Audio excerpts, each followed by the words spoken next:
Hello guys, welcome back to our channel.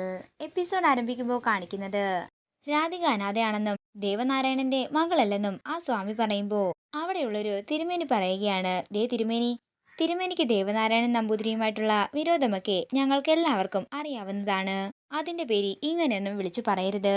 ഇത് കേൾക്കുന്ന ആ സ്വാമി പറയുകയാണ്, 23 വർഷങ്ങൾക്ക് മുമ്പ് ഞാനും ദേവനാരായണനും ഒരുമിച്ച് അത്താണിയൂർ ക്ഷേത്രത്തിൽ പൂജ ചെയ്തുകൊണ്ടിരുന്ന സമയത്താ ഇവളെ കിട്ടിയത്. അതും ഒരു ദീപാവലി ദിവസം.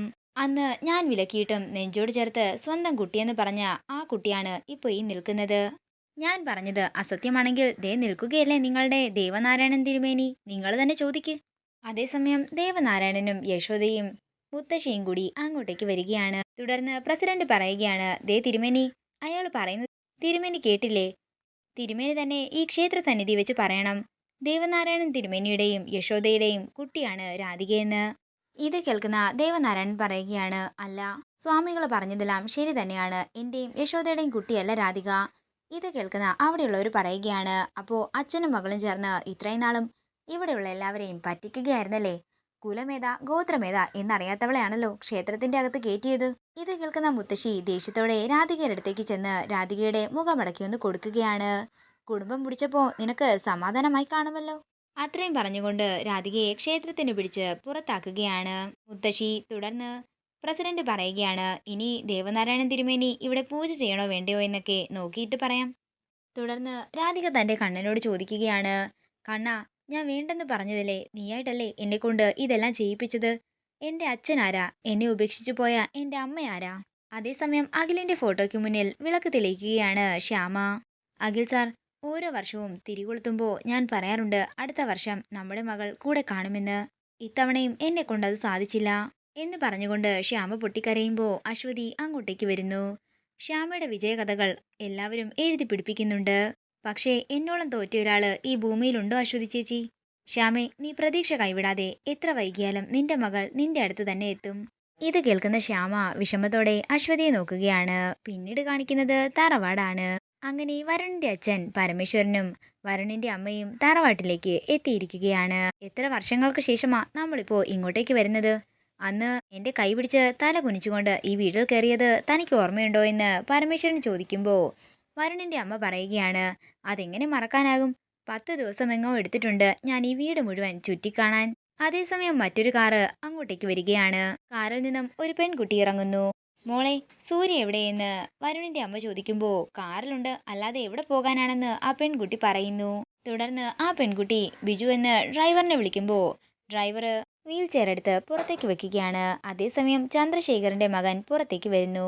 വല്യച്ച, യാത്രയൊക്കെ സുഖമായിരുന്നോ എന്ന് ചോദിക്കുമ്പോൾ അതേ എന്ന് പരമേശ്വരൻ പറയുന്നു. അതേസമയം ചന്ദ്രശേഖറിന്റെ മകൻ അവിടെയുള്ള പെൺകുട്ടിയെ നോക്കുകയാണ്. പിന്നീട് കാണിക്കുന്നത് ചന്ദ്രശേഖറിന്റെ മകനും ഡ്രൈവറും ചേർന്ന് സൂര്യയെ കാറിൽ നിന്നും വീൽ ചെയറിലേക്ക് ഇരുത്തുന്നതാണ്. അങ്ങനെ ചന്ദ്രശേഖരൻ ഭാര്യയും പുറത്തേക്ക് വരുന്നു. ഉർവശി അവരെല്ലാവരെയും ആരതി ഒഴിയുന്നതാണ് കാണിക്കുന്നത്. എന്തിനാടാ ഇങ്ങനെ ഒരു ചടങ്ങൊക്കെ എന്ന് പരമേശ്വരൻ ചോദിക്കുമ്പോൾ ഏട്ടൻ കുറെ നാളുകൾക്ക് ശേഷമല്ലേ വീട്ടിലേക്ക് വരുന്നത്, അതുകൊണ്ടാണെന്ന് ചന്ദ്രശേഖരൻ പറയുന്നു. അങ്ങനെ ആരതി ഒഴിഞ്ഞതിന് ശേഷം എല്ലാവരും അകത്തേക്ക് ചെല്ലുകയാണ്. അല്ല, അമ്മ എവിടെയെന്ന് പരമേശ്വരൻ ചോദിക്കുമ്പോൾ ജയഭാരതി പുറത്തേക്ക് വരുന്നു. ഏറെ നാളുകൾ കഴിഞ്ഞുള്ള ഒത്തുകൂടലാണ്. കുറെ കാര്യങ്ങളെല്ലാം ചെയ്തു തീർക്കാനുണ്ടെന്നും ജയഭാരതി പറയുന്നു. അല്ല, വരുൺ എവിടെ? അവൻ പിന്നാലെ എത്തുമെന്ന് പറഞ്ഞ് എല്ലാവരും അകത്തേക്ക് കയറുന്നു.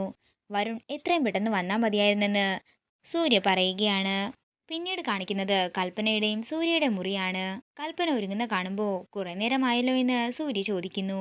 എന്താണെങ്കിലും നിങ്ങളെ കാണിക്കാനല്ല, എനിക്കിതൊക്കെ കേട്ട് ശീലമായി, പക്ഷേ വരുൺ വരുമ്പോൾ ഇങ്ങനെയൊന്നും പറയരുതെന്ന് സൂര്യ പറയുമ്പോൾ എത്ര നാളായി ഞാൻ ഈ ഭാരം ചുമക്കാൻ തുടങ്ങിയിട്ട്? നമ്മുടെ വിവാഹം കഴിഞ്ഞ് 3-ാം ദിവസം എന്നെ അത്ഭുതപ്പെടുത്താനായിട്ട് കൊക്കയുടെ മുകളിലേക്ക് കയറിപ്പോയതാ, എന്നിട്ട് കിട്ടിയതോ പാതി ശവമായിട്ട്. അന്നു മുതൽ ഈ ശവം തള്ളിക്കൊണ്ടാ ഞാൻ നടക്കുന്നത്.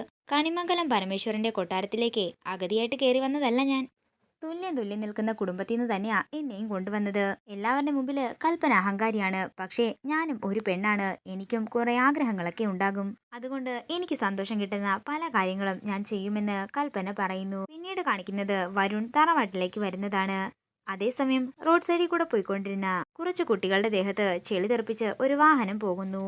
ഇത് കാണുന്ന വരുൺ വണ്ടി നിർത്തി അവരെ കാറിൽ കയറ്റുകയാണ്. അങ്ങനെ ആ കാറുകാരന്റെ മുമ്പിൽ കൊണ്ടുപോയി വരുൺ കാർ നിർത്തുകയും അവരെയെല്ലാം അടിച്ച് കുട്ടികളോട് സോറി പറയിപ്പിക്കുകയും ചെയ്യുന്നു. പിന്നീട് കാണിക്കുന്നത് പ്രിയങ്കയാണ്.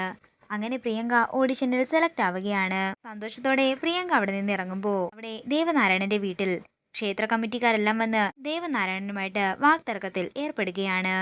അവര് എന്താണെന്ന് വെച്ചാൽ തീരുമാനിക്കട്ടെ എന്ന് പറഞ്ഞുകൊണ്ട് ദേവനാരായണൻ അകത്തേക്ക് കയറുമ്പോൾ ദേവനാരായണന്റെ കാലു പിടിച്ച് ക്ഷമ പറയുകയാണ് രാധിക. നീ പക്വതയുള്ളവളാണെന്നാ അച്ഛൻ കരുതിയത്. പക്ഷേ നീ എന്നെ തോൽപ്പിച്ചു കളഞ്ഞു. നിന്നെ ഒന്ന് സമാധാനിപ്പിക്കാൻ പോലും എന്റെ കയ്യിൽ വാക്കുകളില്ലെന്നൊക്കെ ദേവനാരായണൻ പറയുമ്പോൾ ഇതൊക്കെ കേട്ട് ആകെ തകർന്നിരിക്കുകയാണ് രാധിക. തുടർന്ന് മുത്തശ്ശി പറയുകയാണ്, ഇവളെ കിട്ടിയാന്ന് തന്നെ ഞാൻ പറഞ്ഞതാ ഇവളെ എവിടെയെങ്കിലും കൊണ്ട് ചവിട്ടി താഴ്ത്താൻ. ഇനിയിപ്പോ അങ്ങനെ തന്നെ ചെയ്തോ. കുടുംബത്തിന് ആകെ ഉണ്ടായിരുന്നൊരു ആദായ മാർഗമാണ് ഇവള് കാരണം ഇല്ലാതായത്. അത്രയും പറഞ്ഞ് ദേഷ്യത്തോടെ മുത്തശ്ശി അകത്തേക്ക് പോകുന്നു. ആകെ തകർന്നിരിക്കുന്ന രാധികയാണ് കാണിക്കുന്നത്. പിന്നീട് കാണിക്കുന്നത് ആനന്ദ നിലയമാണ്. വിഷമത്തോടെ ഇരിക്കുന്ന ശ്യാമയുടെ അരികിലേക്ക് ഐശ്വര്യ വരുന്നതാണ് കാണിക്കുന്നത്. ഇതോടുകൂടി ഇന്നത്തെ എപ്പിസോഡ് ഇവിടെ തീരുകയാണ്. വീഡിയോ ഇഷ്ടമായെങ്കിൽ മറക്കാതെ ലൈക്ക് ചെയ്യുക, ഷെയർ ചെയ്യുക, കമൻറ്റ് ചെയ്യുക. കൂടുതൽ സീരിയൽ അപ്ഡേറ്റ്സിനായി മറക്കാതെ സബ്സ്ക്രൈബ് ചെയ്യുക.